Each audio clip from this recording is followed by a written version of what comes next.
Ako sa teda používa tento Skin Pro? Tak to je veľmi jednoduché.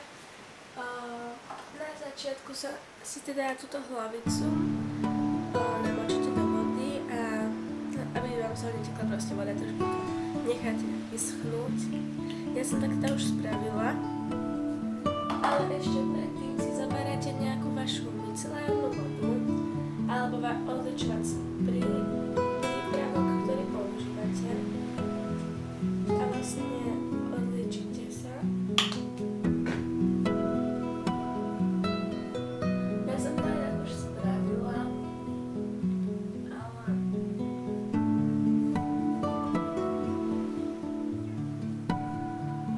dobre, potom zoberiete teda ten váš Skin Pro. Tu vidíte vlastne, že keď stlačíte tu, tak sa to zapne. Ide to potom normálnou rýchlosťou a tu vedľa môžete zvýšiť rýchlosť.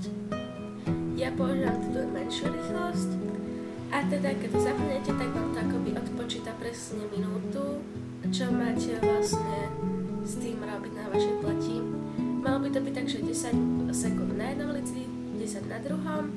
Na brade a na čele by to malo byť 20 sekúnd, ale tak mne to vyjde ako kedy a opakujete nejak 3-krát. Tak to bolo aspoň na vode, ale samozrejme, že sa to môže líšiť.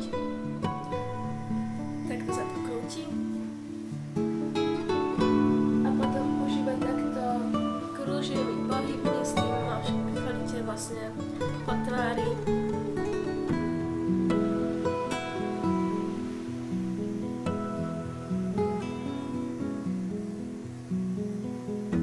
Snažte sa neísť úplne blízko k očiam, aby sa nič nestalo.